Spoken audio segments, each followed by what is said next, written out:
We're tracking the war. We're going to look at the central banks. That's always a cause. It's been a cause for the hidden cause for wars in the past. It hasn't been religion, as we were all told and taught, and whatever the other things they said. It's been the reasons for war. Those things have been falsified. But so now we're looking at these nations. These are the countries that in 2000 did not have a central bank that was owned or controlled by the Rothschilds. Afghanistan, Iraq, Sudan, Libya, Cuba, North Korea, Iran, Syria. Well, we know what happened to Afghanistan. It was knocked over. Iraq was knocked over. Sudan was knocked over. Libya was knocked over. Sudan actually split in two now. It's North Sudan and South Sudan. I think that South Sudan got their independence in like 2010, 2011, I believe. And Libya, we know President O took care of that one, and Gaddafi's dead. R.I.P. Muammar Gaddafi. Okay, so let's see what happened with Cuba. President O opened up Cuba, right? He opened up Cuba for more diplomatic relations, to get some money in there, commerce. I wonder why. Was it to change them to make them like us, or to change us to make us like them? So let's take a look at some of the articles and things that's going on. It says Cuba's new constitution is worse than the old one. And this is the Miami Herald. Cuba's announcement of a new constitution that would remove references to a communist society and recognize the right to private property has generated a lot of enthusiastic headlines around the world. But I read the 755-page document, and trust me, it's no step toward modernization. On the contrary, it's dreadful. According to the recent news reports from Havana, Cuba's National Assembly on July 22nd approved the draft of the new constitution, which is expected to replace the current 1976 Soviet-era charter. Canal claimed the referendum over the new constitution reflects the country's genuine democracy. Cuba's behind-the-scenes dictator, General Raul Castro, clad in fully military uniform, participated in the National Assembly session to approve the new charter.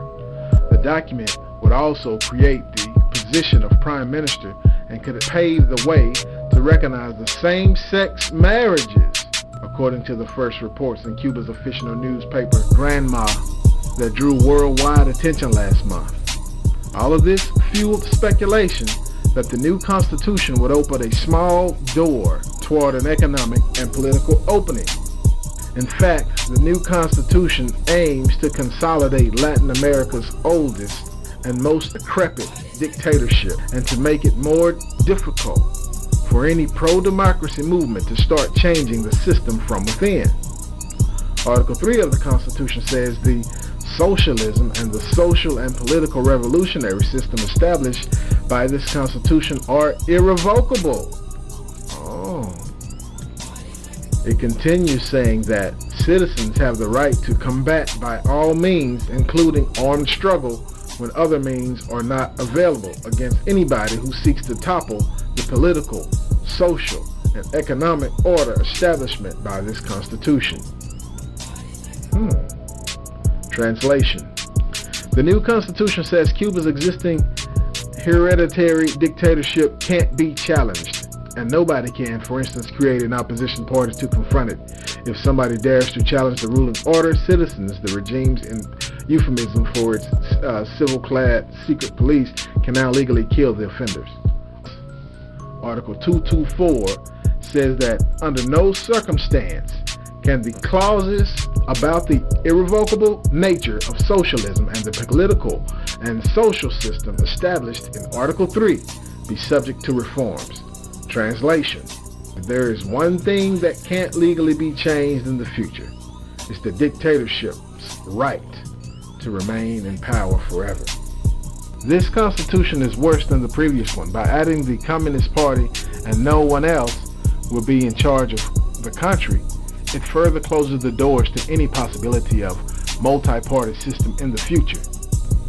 Even the new Constitution references to private property should be taken with a grain of salt. While it recognizes the right to private property, it adds that it will be subject to regulations. Now that the full text of the new Constitution is out, it's nothing to be celebrated. It looks like a desperate measure by a decrepit dictatorship to cling to the past and further delay Cuba's economic and political modernization.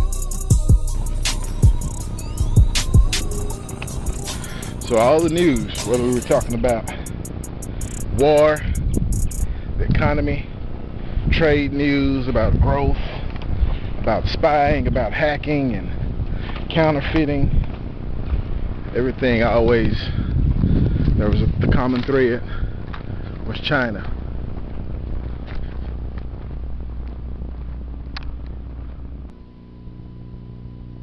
Still checking up on these countries.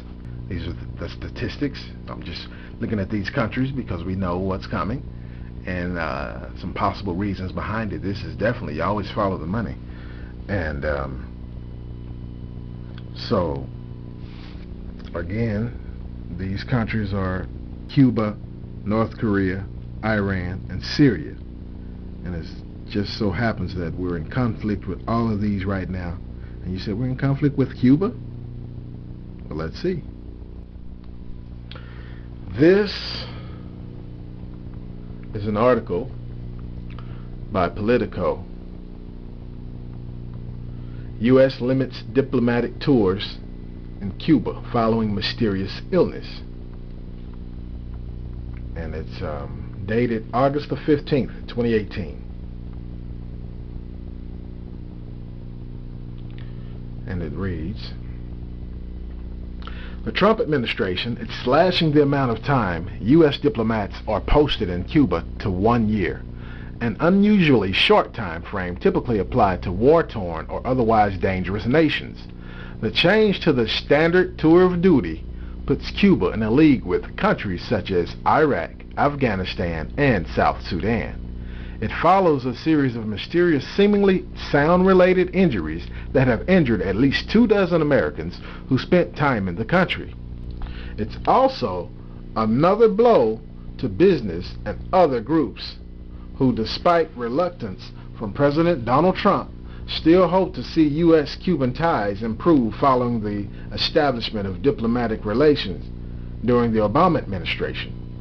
According to an August 10th State Department cable obtained by Politico, U.S. officials determined that the American embassy in the Cuban capital, Havana, is a post experiencing extraordinary circumstances and reducing the standard tour of duty from 24 months to 12 months. The cable doesn't specify those circumstances, but in confirming the charge, the State Department listed concerns about what some call the health attacks on its diplomats in Cuba. Many of the diplomats and other Americans affected in Cuba complained of hearing strange noises from an unknown source. Some suffered hearing loss, headaches, and even brain trauma. Several Canadian diplomats in Cuba also experienced similar symptoms, while at least 2 U.S. cases have popped up in China. Now that is interesting because Cuba is pretty much bankrupt. They still, the cars are like 1950s, and everything is old. Now, I don't think they would have the technology to use this, but they're a communist nation. China's a communist nation, and the only other place this has happened at is China. In a statement to Politico, the department pointed out that in June, 2 more U.S. diplomats in Cuba were confirmed to have exhibited symptoms similar to other cases over the past 2 years. We cannot rule out that additional cases could come to light as U.S. diplomats continue to live and work at the U.S. Embassy or are deployed temporarily to Cuba, the department said. Due to health risks, the U.S. has severely cut back on the number of personnel posted in Havana. Diplomats there also are not permitted to have their families with them. We still do not have definitive answers on the source or cause of the attacks, the department noted in the statement, adding that its investigation is ongoing. Although the United States acknowledges it doesn't know what or who is causing the problem, it says it holds the Cuban government responsible for the welfare of American diplomats. But Cuban officials insist they are as stumped as anyone about the cause of the injuries. There are multiple theories about what's at the root of the health crisis, ranging from the use of an unknown sonic weapon to the possibility of an attack by a toxin. One theory is that eavesdropping devices in the vicinity, perhaps placed by U.S. rivals such as Russia or China, or maybe the Cubans, could be releasing harmful sound waves. Some researchers have suggested many of the affected people may be experiencing mass hysteria. And you think that's something that the 5G could do? Yeah, it is. The health crisis has been an unexpected twist to Cuban-American relations in recent years. The President Barack Obama restored U.S. diplomatic ties to Cuba in 2015, formally re-engaging with the communist-led island for the first time after more than 50 years. Obama also knocked down many restrictions on how Americans could travel to Cuba or do business there. But Trump, heeding the voices of some conservatives in Congress, restored many of those restrictions. He did not, however, sever diplomatic ties. Technically, the U.S. trade embargo on Cuba has remained in place the entire time, requiring an act of Congress to be lifted. The common thread was always China. So,